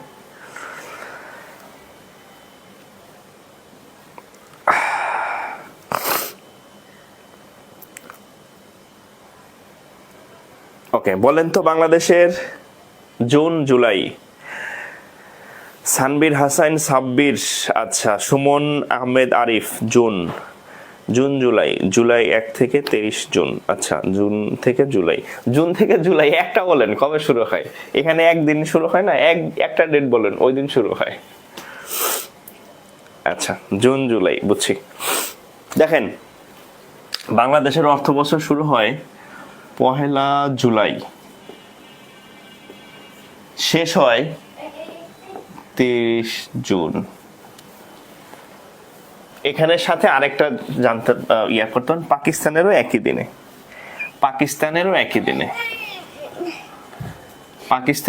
দিনে, কারণ পাকিস্তান হচ্ছে বাংলাদেশেরটা ফলো করে। হ্যাঁ, পাকিস্তান একই দিনে। আসো আসো আসো আসো বাবা, আচ্ছা আচ্ছা, তাহলে বাংলাদেশের অর্থ বছর শুরু হয় 1 জুলাই থেকে 30 জুন, আর পাকিস্তানেরও সেম। হ্যাঁ, পাকিস্তানেরও সেম একই দিনে হচ্ছে শুরু হয়। ওকে, আচ্ছা, বাবু আসলো, আইসা আমার মাইক্রোফোন নিয়ে গেল। ওকে, তাহলে এখন দেখেন, আপনারা যখন চাকরি করবেন তখন আপনাদের দেখবেন বেতন যে বাড়ে না বছরে, যে বেতন বাড়ে, হ্যাঁ, বেতন বৃদ্ধি, ইনক্রিমেন্ট যাই বলেন, সব হচ্ছে এই 1 জুলাই হবে। এই জানুয়ারিতেও হবে না, এই 1 বৈশাখও হবে না, ঠিক আছে? কারণ অর্থ বছর শুরু হয় 1 জুলাই থেকে। আপনাদের প্রত্যেক বছর গভর্নমেন্ট যে বেতন, সেটা হচ্ছে 5% ইনক্রিমেন্ট হয়। কয় পার্সেন্ট? 5%। আপনাদের একটু বলি, হ্যাঁ, তো আপনাদের প্রত্যেক বছর 5% হচ্ছে বেতন বাড়বে, এবং সেটা হচ্ছে কবে হয়? জুলাই মাসের 1 তারিখ হচ্ছে অর্থ বছর শুরু হয়। আপনার বেতনের মূল বেতনে এটা হচ্ছে এটা হচ্ছে বাংলাদেশের অর্থ বছর আর কি, ঠিক আছে? ওকে, তাহলে এখন দেখেন, এটা আসতে পারে যে এটা কিন্তু অনেকবার আসছে যে বাংলাদেশের অর্থনৈতিক ইয়া কত, এত জুন। আচ্ছা, সাথে ভারতেরটা লিখে রাখতে পারেন। হ্যাঁ, ভারতের বলে তো কেউ জানেন কিনা দেখি, ভারতের অর্থ বছর কত থেকে কত কেউ জানেন কিনা দেখি, একটু কমেন্ট করেন যদি জানেন। ভারতেরটা জানলে কমেন্ট করেন। ভারতেরটা কি কেউ জানেন? বাংলাদেশ পাকিস্তান সেম। যদি ভারতেরটা কেউ জানেন দেখি কমেন্ট করেন। ভারতেরটা কবে? ভারতেরটা আচ্ছা, ছোট ইজ ইট কল্ড ফিসক্যাল ইয়ার? হ্যাঁ হ্যাঁ, ফিসক্যাল ইয়ার মানে অর্থ বছর। হ্যাঁ, ইংরেজিতে ফিসক্যাল ইয়ার বলে, আর বাংলাতে অর্থ বছর বলে, রাইট? আচ্ছা, ভারতেরটা হচ্ছে 1 এপ্রিল থেকে 31 মার্চ। লিখে রাখেন, 1 এপ্রিল। ভারতেরটা 1 এপ্রিল থেকে 31 মার্চ। 31 মার্চ। ভাইবা, হ্যাঁ, ভাইবাতে জিজ্ঞেস করবে কোথায়, এগুলো কোথায় জিজ্ঞেস করে, ভাইবাতে আপনাকে জিজ্ঞেস করতে পারে। হ্যাঁ, অর্থ বছর ব্যাংকের ভাইবা বিশেষ করে।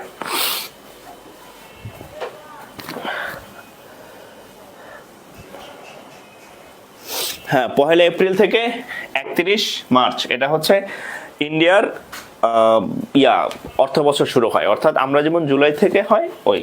আর বাংলাদেশের বাজেট যেটা আমরা প্রত্যেক বছর বাজেট দেখবেন, ওই যে জুলাইয়ের 1 তারিখের আগে ঘোষণা করে বাজেট। হ্যাঁ, বাজেট কার্যকর হয় সবসময় 1 জুলাই। হ্যাঁ, 1 জুলাই। ওকে, 1 জুলাই। হ্যাঁ, আচ্ছা, এবার দেখেন,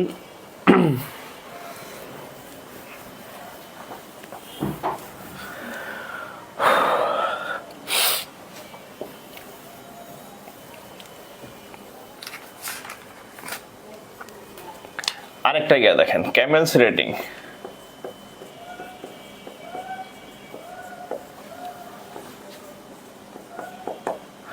ক্যামেলস রেটিং বলেন তো কি এটা? ক্যামেলস রেটিং কিসের সাথে সম্পর্কিত?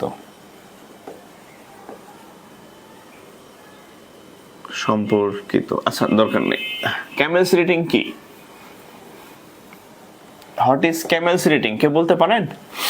ক্যামেলস রেটিং, যারা ব্যাংকে চাকরির পরীক্ষা দিবেন বা ব্যাংকে ব্যাংকার হবেন আজীবন, এই জিনিসগুলোর সাথে আপনার মানে পরিচিতি বা আলোচনায় আপনি থাকবেন। ক্যামেলস রেটিং কেউ কি জানেন ক্যামেলস রেটিং কি?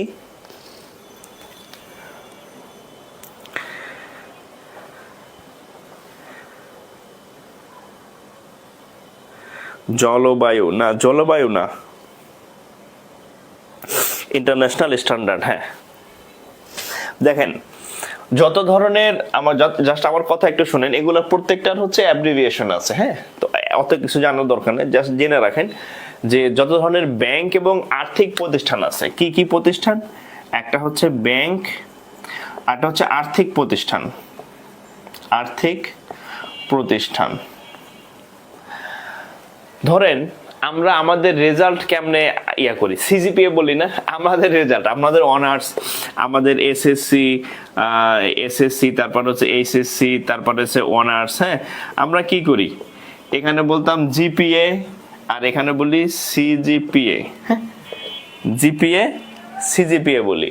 তো সিজিপিএ দেখলে আমরা কি করি, বলতে পারি ওই ছাত্র কেমন, তার সে কি খারাপ ছাত্র নাকি সে ভালো ছাত্র। হ্যাঁ যদি সিজিপিএ ধরেন যে 3.8 প্লাস থাকে, বলে স্টুডেন্টটা খুব ভালো, আর যদি 2.25 থাকে বলে যে মোটামুটি মানের, মানে বোঝা যায় তার। তো এরকম ব্যাংক এবং আর্থিক প্রতিষ্ঠান যেগুলো আছে দেশের বাইরে যেখানে বলেন, তাদের পারফরমেন্স, তাদের হচ্ছে অবস্থানটা কি রকম, তাদের আর্থিক স্টেবিলিটিটা কি রকম, হ্যাঁ পারফরমেন্স কি রকম, সত্য কথা মানে স্বাস্থ্যটা কি রকম, সেটা হচ্ছে এই ক্যামেলস রেটিং নামে হচ্ছে যে একটা সূচক আছে, এই ক্যামেলস রেটিং সূচকের মাধ্যমে সেটা ইয়া হয়, মানে বোঝা যায় যে ব্যাংকটা কোন ক্যাটাগরির, এটা কি দুর্বল ব্যাংক, মিডিয়াম ব্যাংক নাকি সবল ব্যাংক, কোন ক্যাটাগরির ব্যাংক। হ্যাঁ ক্যাপিটাল, অ্যাসেট ম্যানেজমেন্ট, আর্নিংস, হ্যাঁ এই যে আনোয়ার ভাই বলছে capital, asset management, earnings, liquidity, হ্যাঁ এরকম অনেকগুলো সূচকের হচ্ছে কম্বিনেশন হচ্ছে ক্যামেলস রেটিং, আসে পরীক্ষাতে। হ্যাঁ যা লিখে রাখেন, শুধু এতটুকু লিখে রাখেন, ক্যামেলস রেটিং কি, এটা হচ্ছে ব্যাংক এবং আর্থিক প্রতিষ্ঠানের, হ্যাঁ ব্যাংক এবং আর্থিক প্রতিষ্ঠানের কি ইয়ে করে আপনার অবস্থা, হ্যাঁ মানে কি অবস্থায় আছে সেটা নির্ধারণ করে এই ক্যামেলস রেটিং। হ্যাঁ একটু তুলে রাখেন, এতে বেশি কিছু লাগবে না। ওকে,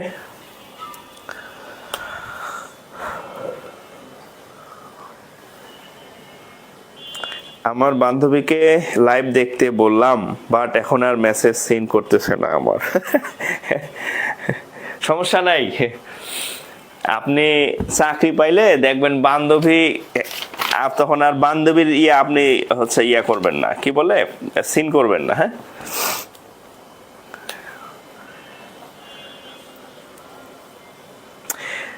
ডেবিট ক্রেডিট বিষয়টা একটু বুঝাইয়া দিলে ভালো হতো। ডেবিট ক্রেডিট এটা তো হচ্ছে ডেবিট ক্রেডিট, সারাদিন ডেবিট ক্রেডিট করি ব্যাংকে, কিন্তু হচ্ছে যে আচ্ছা ঠিক আছে আমি ফাঁকে বুঝাই দেবো, একটু সময় লাগবে। তো আজকে হচ্ছে যেহেতু কালকে পরীক্ষা আছে, আমি বেসিক কিছু জিনিস পড়াই দিই, আমি ফাঁকে বুঝাই দেবো না ডেবিট ক্রেডিট। হ্যাঁ আচ্ছা, তো এখন দেখেন, আচ্ছা তাহলে আমরা মোটামুটি ব্যাংকের মধ্যে ঢুকে গেছি, এখন আমাদের কয়েকটা জানা লাগবে, যে বিডি ব্যাংক সম্পর্কে কিছু তথ্য জানা লাগবে। হ্যাঁ বাংলাদেশ ব্যাংক, এই একদম আমরা মূল ইসে ঢুকে গেছি আর কি। হ্যাঁ বাংলাদেশ ব্যাংক, বলেন তো বাংলাদেশ ব্যাংকের প্রতিষ্ঠা কবে, বলেন তো বাংলাদেশের ব্যাংকের প্রতিষ্ঠা কবে, এর শাখা কয়টা, প্রতিষ্ঠা, শাখা, কাজ, প্রতিষ্ঠা কবে বলেন তো দেখি, কয়জন পারেন বাংলাদেশ ব্যাংকের প্রতিষ্ঠা কবে, কত সালে, মানে কত তারিখে, কে কে পারেন বলেন দেখি।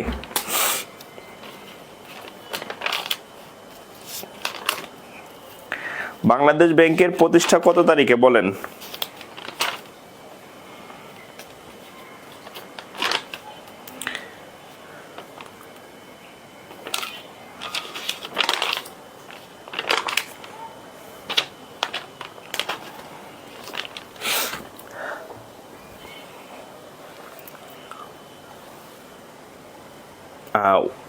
হ্যাঁ এটা হচ্ছে আমরা ম্যাক্সিমামই ভুল করি, অনেক ভাই লেখছে 16 ডিসেম্বর 1972, অনেক ভাই লেখছে 16 ডিসেম্বর 1971। দেখেন একটা কোশ্চেন রাখতে পারে যে আমাদের বাংলাদেশ স্বাধীন হয়, হ্যাঁ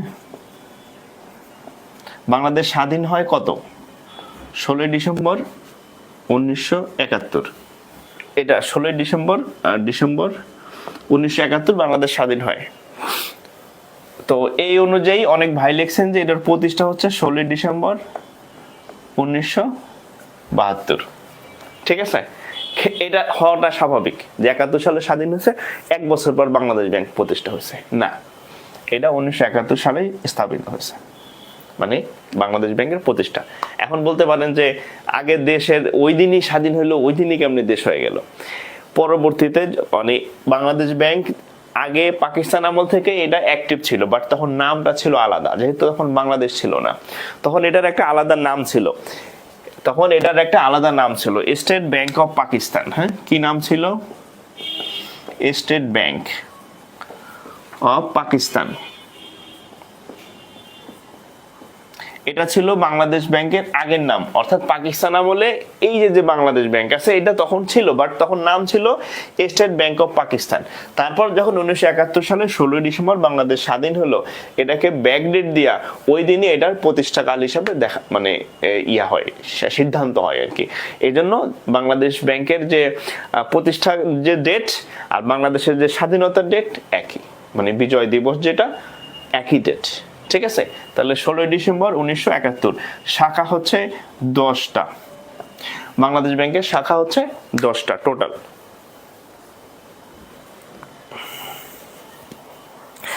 হ্যাঁ, শাখা 12টা আবার কই হইলো? ইবাদুর রহমান আকাশ, আমি তো জানি 10টা না, 10টাই আমার যদি ভুল না হয়। হ্যাঁ, শাখা বাংলাদেশ ব্যাংকের শাখা খুব দ্রুত হয় না আর কি। হ্যাঁ, আচ্ছা, কাজ কি? কাজ বাংলাদেশ ব্যাংকের কি কি কাজ দেখেন, আপনারা যারা ব্যাংকে পরীক্ষা দিবেন ওখানে অনেকগুলো আসে যে নিচের কোনটি বাংলাদেশ ব্যাংকের কাজ, নিচের কোনটি বাংলাদেশ ব্যাংকের কাজ না। দেখেন, মুদ্রা নীতি, তারপর হচ্ছে নোট ছাপানো, নোট মানে টাকা, নোট বা টাকা আর কি। হ্যাঁ, ছাপানো বা টাকা সাপ্লাইয়ের যে কাজ। হ্যাঁ, তারপর হচ্ছে রিজার্ভ সংরক্ষণ,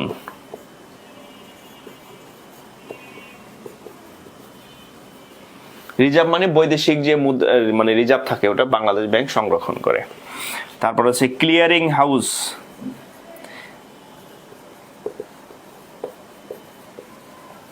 বা নিকাশ ঘর, এটার আরেকটা নাম হচ্ছে নিকাশ ঘর, বাংলাটা লিখে রাখেন, পরীক্ষায় রিটেনে প্রিলি 2 জায়গাতে আসে এটা। হ্যাঁ, নিকাশ ঘর, নিকাশ ক্লিয়ারিং হাউস বা নিকাশ ঘর। হ্যাঁ, তারপরে আর কি কি আছে? অন্যান্য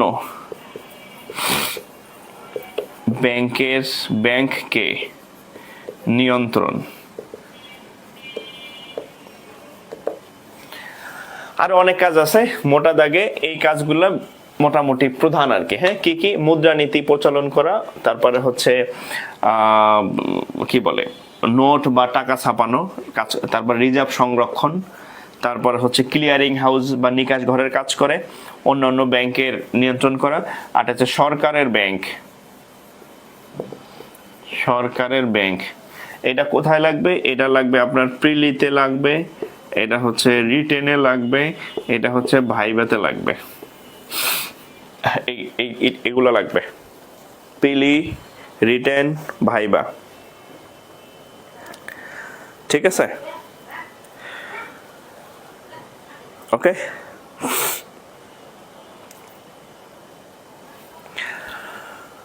তাহলে একটু তুলে নেন যে বাংলাদেশ ব্যাংকের কি কি কাজ করে। হ্যাঁ, আচ্ছা, আরেকটা জিনিস আসছে পরীক্ষাতে, সেটা হচ্ছে বাংলাদেশ ব্যাংকের পরীক্ষা একাধিকবার আসছে,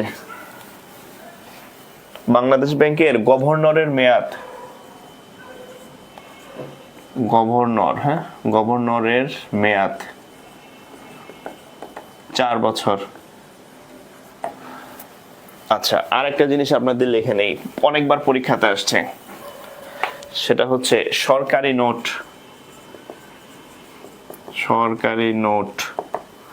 বলেন তো কয়টি?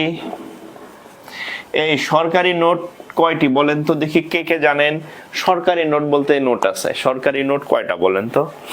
সরকারি নোট আরটা হচ্ছে ব্যাংক নোট। দেখি কে কে, কালকে তো পরীক্ষা দিবেন, এটি জানেন কয়জনে? দেখি সরকারি নোট কয়টা আর ব্যাংক নোট কয়টা? সরকারি নোট কয়টি, ব্যাংক নোট কয়টি? দেখি।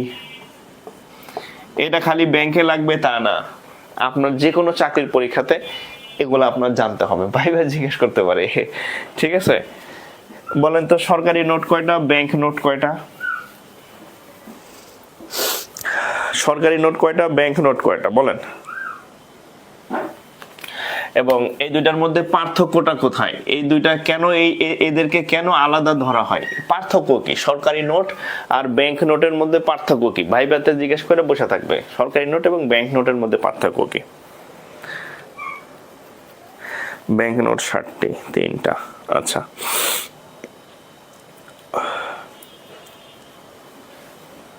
আচ্ছা দেখেন সহজে বলি, ব্যাংক নোটে হচ্ছে, ব্যাংক নোটে সরকারি নোটে অর্থ সচিবের স্বাক্ষর থাকে, সরকারি নোটে অর্থ সচিব এর স্বাক্ষর, যে সিগনেচারটা থাকে অর্থ সচিবের স্বাক্ষর থাকে। এগুলা কি কি আছে? 1 টাকা, 2 টাকা, 5 টাকা, আর আছে, আর তো ছোট টাকার নোট নাই। হ্যাঁ, আচ্ছা, ব্যাংক নোট কোনগুলা? যেখানে গভর্নরের সই থাকে। কি কি আছে? 5 টাকা, 10 টাকা, 20 টাকা, 50 টাকা, 100 টাকা, 500 টাকা, 1000। কয়টা হয় দেখেন? 1 2 3 4 5 6 7টা। তাহলে এটা হচ্ছে 7টা, আর এটা হচ্ছে 3টা। হ্যাঁ, তাহলে টোটাল নোট কয়টা? তাহলে টোটাল নোট কয়টা? টোটাল মোট হচ্ছে কয়টা? 10টা। টোটাল বাংলাদেশে নোট বা ইয়ে আছে 10টা।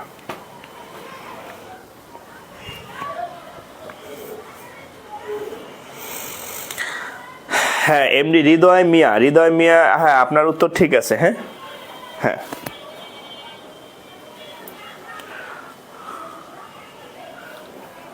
ও সরি সরি, ও আচ্ছা আচ্ছা, এখানে 5 টাকা তো লিখছি, তাহলে এখানে 6টা হবে। হ্যাঁ সরি, 5 টাকা 2 জায়গায় লেখা হয়ে গেছে, 200, আর হচ্ছে 500, আর হচ্ছে কত, 1000।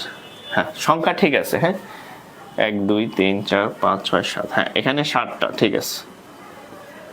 7টা, 3টা 10টা, টোটাল 10টা। হ্যাঁ, এখানে 200টা মিস হয়ে গেছিল। হ্যাঁ, ওকে। 200 টাকার নোটের নোট কি হবে? 200 টাকার নোট ব্যাংক নোট। হ্যাঁ, 200 টাকার নোটে গভর্নরের সই থাকে। ঠিক আছে, আপনারা আজকে গিয়ে চেক করবেন, দেখবেন 5 টাকা পর্যন্ত গভর্নরের সই থাকে না, 10 টাকা থেকে গভর্নরের সই থাকে। গভর্নরের সই থাকলে ব্যাংক নোট, আর যদি অর্থ সচিবের সই থাকে তাহলে সেটা হচ্ছে কি, সরকারি নোট। ওকে, মোট 10টা। ওকে, মোট 10টা। ওকে,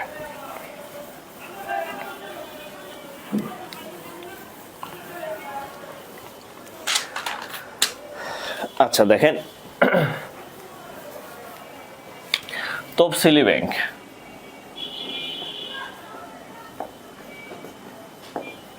বলেন সারাক্ষণ ফেসবুকে থাকেন, তফসিলি ব্যাংক কয়টা? সর্বশ্রেষ্ঠটার নাম কি বলেন? তফসিলি ব্যাংক কয়টা? সর্বশেষ তফসিলি ব্যাংকের নাম কি? প্রাইমারি পরীক্ষাও লাগবে, এটা খালি প্রাইমারি নিবন্ধন পরীক্ষা দিবেন ওইখানেও লাগবে, এগুলা সবার জানতে হয়। সর্বশ্রেষ্ঠটার নাম কি বলেন? 61টা 61টা 61টা, অনেক 61টা পাইছে। সর্বশ্রেষ্ঠটার উত্তর মানে ইয়ার নাম কি? সর্বশেষ তফসিলি ব্যাংকের নাম কি বলেন?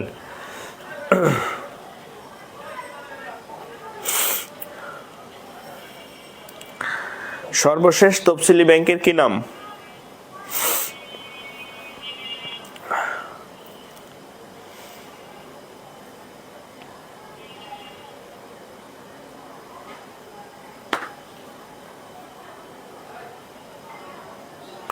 সর্বশেষ তফসিলি ব্যাংকের কি নাম?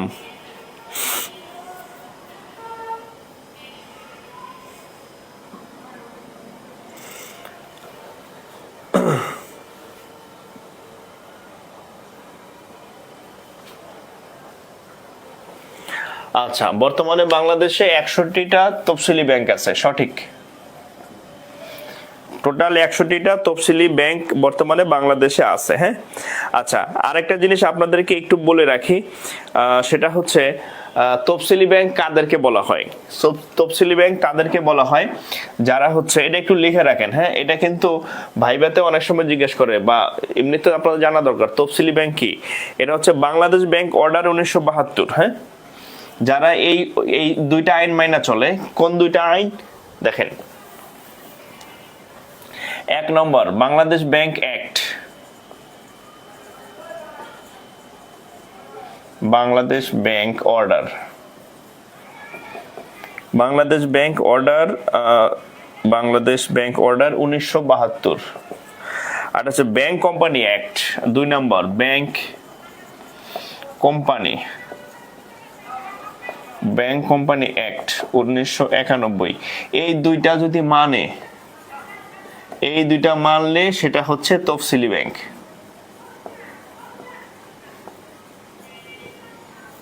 এই দুইটা যদি মানে সেটা হচ্ছে তফসিলি ব্যাংক। ভাইবাতে জিজ্ঞেস করে তফসিলি ব্যাংক কাকে বলে, পোলাপান কয় কি, যারা বাংলাদেশ ব্যাংকের আইন মানে তারা তফসিলি, বাংলাদেশ ব্যাংকের আইন না মানলে অতফসিলি। বাংলাদেশ ব্যাংকের আইন না মানলে অতফসিলি ব্যাংক চলে কেমনে দিলে?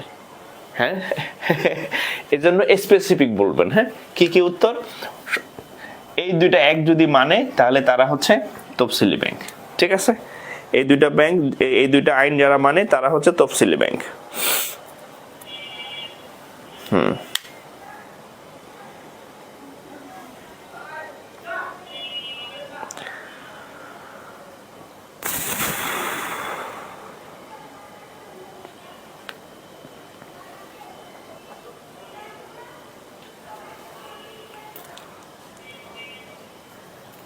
যে সমস্ত ব্যাংক কেন্দ্রীয় ব্যাংকের তালিকায় ভুক্ত সেই সকল ব্যাংক, তালিকায় তো সবই আছে, তালিকায় সবাই আছে, কিন্তু এই দুটো বলতে হবে। আর সর্বশেষ দেখেন সিটিজেন ব্যাংক,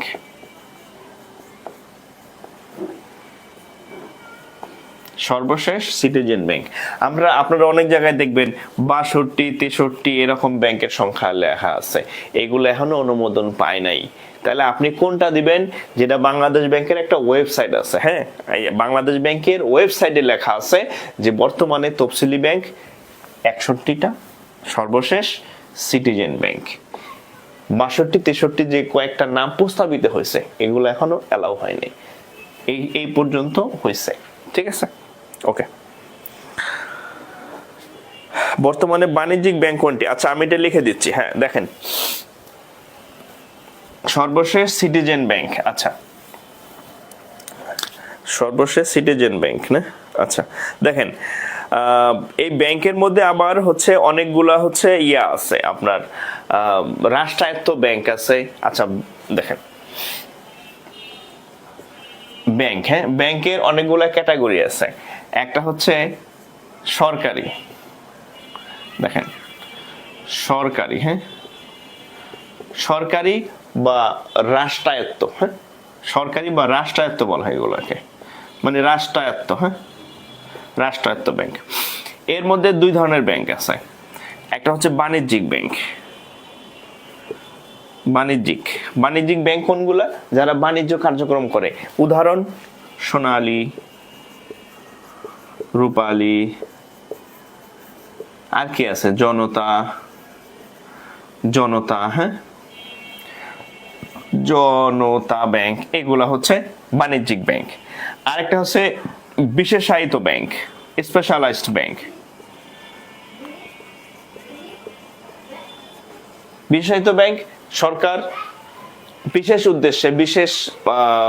উদ্দেশ্যে কিছু ব্যাংক বানায়, তাদের স্পেশালাইজড ওই জিনিসটা নিয়ে বেশি কাজ করতে হয়।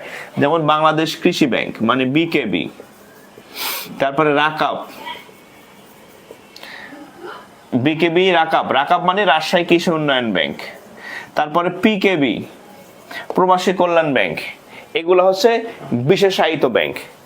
ঠিক আছে, বিশেষায়িত তফসিলি ব্যাংক, এটা হচ্ছে আপনার বাণিজ্যিক ব্যাংক। আর প্রাইভেট ব্যাংক আছে কতগুলো। হ্যাঁ, প্রাইভেট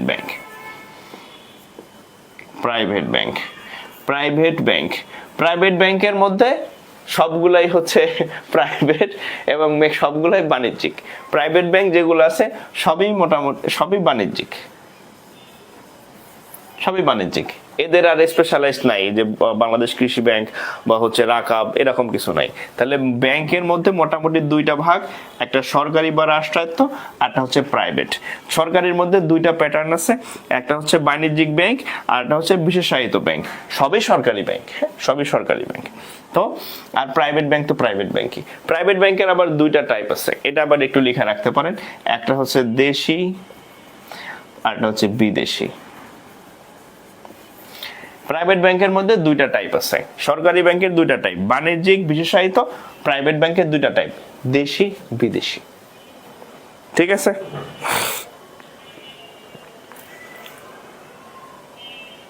একটু তুলে রাখেন, এটি পাইবেন না, বুঝছেন? আমি আপনাদের জন্য এই ওয়েবসাইট গাইডিয়া আপনাদের জন্য এগুলা ডেলিভারি দিতেছি আর কি। আপনি একা খুঁজতে গেলে অনেক সময় লাগতো আপনার।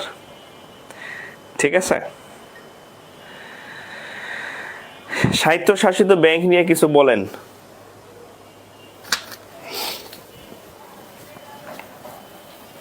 আচ্ছা,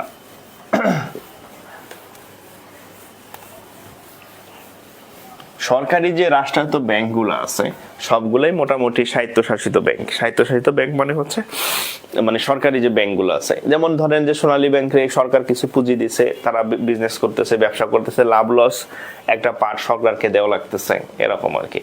আচ্ছা, আরো কিছু ব্যাংক আছে, নন শিডিউল ব্যাংক আছে, যেমন হচ্ছে আনসার ভিডিবি ব্যাংক, তারপর ওরি ব্যাংক, হ্যাঁ, তারপরে হচ্ছে আপনার ওই যে গ্রামীণ ব্যাংক, হ্যাঁ, এগুলা হচ্ছে নন শিডিউল ব্যাংকের মধ্যে পড়ে আর কি। নন শিডিউল ব্যাংক, নন শিডিউল ব্যাংকে যারা ওই দুইটা অ্যাক্ট আছে না, একটা হচ্ছে বাংলাদেশ ব্যাংক অর্ডার 1972, আর হচ্ছে ব্যাংক কোম্পানি অ্যাক্ট 1991। এই দুইটাকে যারা ফুললি ফলো করে না শিডিউল ব্যাংকের মতো, তারাই হচ্ছে নন শিডিউল ব্যাংক আর কি। হ্যাঁ, তারাই হচ্ছে নন শিডিউল ব্যাংক।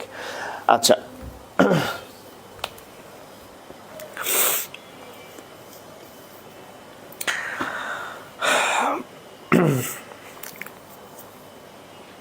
ওকে, আমরা আরেকটা টপিকে যাই। হ্যাঁ, আরেকটা টপিকে যাই। তফসিলি ব্যাংক গেল। আচ্ছা, দেখেন, বলেন তো বাংলাদেশের এই যে কোশ্চেনগুলো এখন লিখে দেব সবগুলো পরীক্ষায় আসা কোশ্চেন। বাংলাদেশের প্রথম বেসরকারি ব্যাংকের নাম কি? বাংলাদেশের প্রথম বেসরকারি ব্যাংকের নাম কি? বলেন দেখি, নাম কি? বাংলাদেশের প্রথম বিদেশি ব্যাংকের নাম কি? বিদেশি ব্যাংকের নাম কি? কোন bank?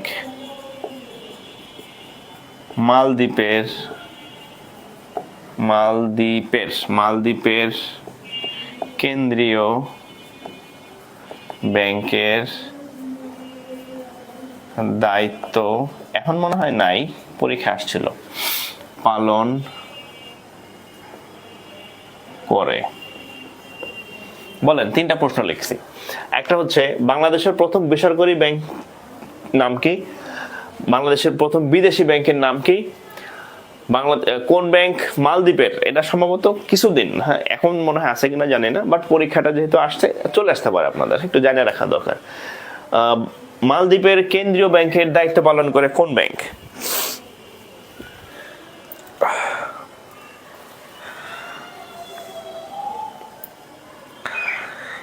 AB bank, IFC bank. Mohammad Mustakim Billah, হ্যাঁ, ঠিক আছে। প্রীতি রানী সূত্রধর, আচ্ছা, IFIC bank. Standard chartered bank, IC পালন করে। এমডি হৃদয় মিয়ার হ্যাঁ, বেসরকারি ব্যাংকের নাম হচ্ছে এবি ব্যাংকের হচ্ছে আরব বাংলাদেশ ব্যাংক। হ্যাঁ, এবি ব্যাংকের যদি ফুল নেম বলেন, এটাকে বলা হয় আরব বাংলাদেশ, আরব বাংলাদেশ ব্যাংক, হ্যাঁ, এবি ব্যাংক বা আরব বাংলাদেশ ব্যাংক। প্রথম বিদেশি ব্যাংকের নাম হচ্ছে স্ট্যান্ডার্ড চার্টার্ড।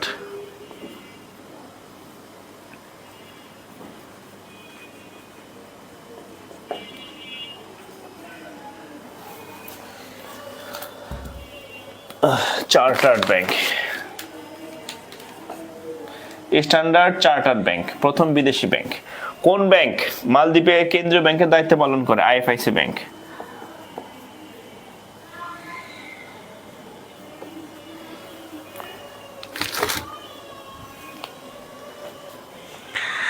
মৌ মিস্ত্রি, হ্যাঁ, এবি ব্যাংক।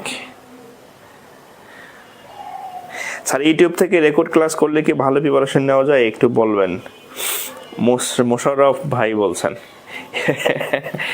ইউটিউব থেকে আপনি অনেক কিছু শেখার আছে, আপনি যদি শিখতে পারেন ইউটিউব থেকে অনেক কিছু শেখা সম্ভব। কিন্তু আসলে ইউটিউবে অনেক রিসোর্স আছে, বিদেশি অনেক যে কোনো টপিকের বিদেশি অনেক স্পিকার আছে বা ইয়ে আছে। বাট আপনি তো চাকরি করেন বাংলাদেশে, সো বাংলাদেশের জব সেক্টরের যে প্রিপারেশন এই সম্পর্কে গুছানো অনেক স্যারের ভিডিও আছে, বাট আপনি কতটা উপকৃত হবেন সেটা আপনার উপর ডিপেন্ড করে। বাট আপনি যদি ডিটারমাইন হন তাহলে ওখানে শেখার অনেক কিছুই আছে, হ্যাঁ, ওখানে অনেক কিছুই আছে, ইউ ক্যান ট্রাই। আচ্ছা, আর আরেকটা বলি, আজকের ক্লাসে তো দেখছেন অনেক ব্যতিক্রমী জিনিস শেখাইতেছেন, এটা কিন্তু আপনি দেখবেন 2 দিন পরে খুঁজে পাবেন না। সো হচ্ছে আপনি শেয়ার করলে আপনার টাইমলাইনে সেভ থাকবে, তাহলে আপনি 6 মাস পরেও আবার আপনার টাইমলাইনে ঢুকলে এই ব্যতিক্রমী ইনফরমেশনগুলো মানে পাবেন আর কি, তা না হলে কিন্তু পাবেন না। সো নিজের কাছে সেভ রাখেন, হ্যাঁ। আচ্ছা, আরো অনেক কিছু হাবিজাবি আছে। ও, আরেকটা জিনিস আপনাদের শেখা দরকার, হ্যাঁ।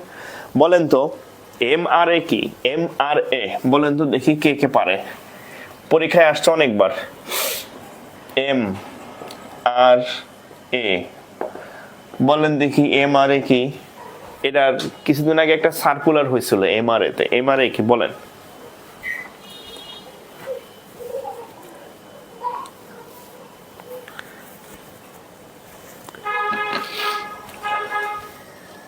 আমি একটু পানি খাই, বলেন দেখি কে কে পারেন। What is MRA?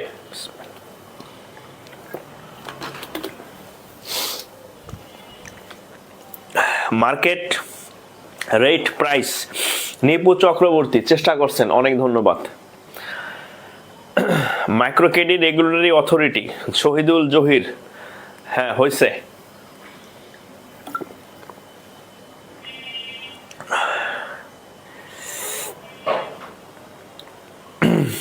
হ্যাঁ হৃদয় মিয়া, হ্যাঁ ঠিক আছে।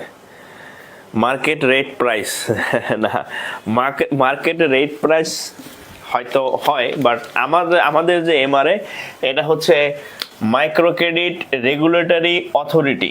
মাইক্রো ক্রেডিট রেগুলেটরি অথরিটি, হ্যাঁ, এমআরএ মানে হচ্ছে micro credit regulatory authority. Micro credit regulatory authority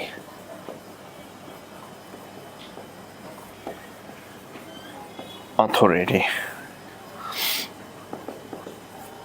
এটা হচ্ছে কি, বাংলাদেশের যত ক্ষুদ্র ঋণ প্রতিষ্ঠান আছে, মাইক্রো ক্রেডিট মানে ক্ষুদ্র ঋণ,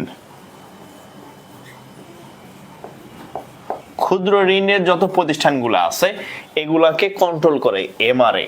এবং এই এমআরএ হচ্ছে পূর্বে বাংলাদেশ ব্যাংকের একটা অঙ্গ সংগঠন ছিল, বাংলাদেশ ব্যাংকের একটা পার্ট ছিল, পরে এমআরএ কে আলাদা করে দেওয়া হয়েছে, হ্যাঁ। তাহলে এমআরএ হচ্ছে মাইক্রো ক্রেডিট রেগুলেটরি অথরিটি, এটা বাংলাদেশের যত ক্ষুদ্র ঋণ আছে, যত প্রতিষ্ঠান আছে সবগুলোকে নিয়ন্ত্রণ করে।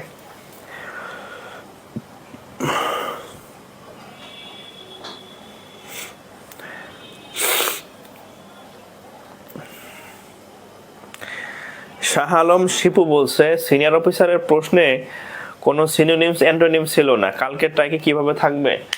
পরীক্ষার আগে তো বলা যায় না, ওখানে বলা আছে ইংরেজি থেকে 20 নাম্বার থাকবে, সরি 25 নাম্বার থাকবে আগামীকালের প্রশ্নে। আচ্ছা কয়টা বাজে? ও অনেক সময় হয়ে গেছে। আচ্ছা আগামীকালের পরীক্ষা নিয়ে কিছু বলি, হ্যাঁ। আগামীকালের পরীক্ষা নিয়ে কিছু বলি আমরা, যেহেতু কালকে পরীক্ষা, আগামীকালের পরীক্ষা নিয়ে একটু বলি। দেখেন, এটা আগে থেকে বলা যাবে না। হ্যাঁ, শাহ আলম শিপু ভাই, এটা তো মানে আপনাদের হচ্ছে দিছে, মার্কস ডিস্ট্রিবিউশন দিছে। দেখেন, আপনারা যারা অফিসারের পরীক্ষা দিবেন আগামীকাল 2021 সাল ভিত্তিক ব্যাংক, আগামীকাল যে পরীক্ষা ব্যাংক এক্সাম যাদের পরীক্ষা, এখানে এটা বলা আছে যে ম্যাথ থাকবে 20টা, আর হচ্ছে ইংলিশ থাকবে 25, বাংলা হচ্ছে 25, এরকম কত হয় 50 আর 20 70, আর হচ্ছে আপনার জিকে আইসিটি এগুলা মিলে হচ্ছে 30, জিকে আইসিটি আর কিছু আছে, হ্যাঁ এগুলো মিলে 30, কোনটা কথা আমার মনে নাই, মোটামুটি এরকম। তা ইংরেজি 25-এর মধ্যে কি দেয় এটা তাদের বিষয়, সিনোনিমস অ্যান্টোনিমস দিতে পারে, অ্যানালজি আসে, স্পেলিং আসে, গ্রুপ ভার্বস আসে, প্রিপোজিশন আসে, হ্যাঁ নাউন, তারপরে আপনার গ্রামাটিক্যাল কোশ্চেন আসে, identification of parts of speech আসে, জেন্ডার থেকে কোশ্চেন আসে, তারপরে হচ্ছে নাম্বার থেকে প্রশ্ন আসে, কারেকশন আসে, পিন পয়েন্ট এরর আসে, হ্যাঁ এক কথায় প্রকাশ আসে, ওয়ান ওয়ার্ড সাবস্টিটিউশন, এগুলো আসে। কি আসে এটা ওনারাই জানবে, আগে থেকে বলার নাই যে সিনোনিমস অ্যান্টোনিমস আসবে কি। ওকে, আচ্ছা, তো কালকের যে মোটামুটি 100 নম্বরের পরীক্ষা হওয়ার সম্ভাবনা বেশি। হ্যাঁ, আচ্ছা, যারা কালকে পরীক্ষা দেবেন, প্রথম কথা হচ্ছে 1 নম্বর কাজ হচ্ছে সময় হাতে নিয়ে বের হবেন। সময় হাতে নিয়ে মানে হচ্ছে একটু আগে যাবেন, মিনিমাম 30 থেকে 40 মিনিট আগে যাবেন, যাতে আপনি গিয়ে একটু রেস্ট নিতে পারেন। হ্যাঁ, মিনিমাম 30 থেকে 40 মিনিট। আর শুক্রবার ঢাকা শহরে হিউজ পরিমাণ জ্যাম লাগে, ঠিক আছে, আগে যাবেন। আর 2 নম্বর হচ্ছে আপনার সিট প্ল্যানটা এখন চেক করবেন। আপনার যে ভুল দেখছেন, পরীক্ষা সিট পড়ছে মিরপুর, দেখছেন হচ্ছে যে কই পড়ছে মতিঝিল, মিরপুর মতিঝিল যে বসে আছেন, পরীক্ষা সিট পড়ছে মিরপুর, পরীক্ষা আপনার ওখানে শেষ। সিট প্ল্যানটা আবার দেখেন, হ্যাঁ সিট প্ল্যান আবার দেখেন, কিভাবে যাবেন সেটা আবার দেখবেন আর কি, ঠিক আছে। আর আরেকটা হচ্ছে আপনার যাতে পরীক্ষার ওখানে গিয়ে লেট না হয় আর কি, ঠিক আছে। আর পরীক্ষার হলে যেগুলা করবেন, 1 নম্বর কাজ হচ্ছে পরীক্ষার হলে 1 নম্বর কাজ হচ্ছে আপনি দেখবেন যে নেগেটিভ মার্কিং আছে কিনা। যদি নেগেটিভ মার্কিং থাকে তাহলে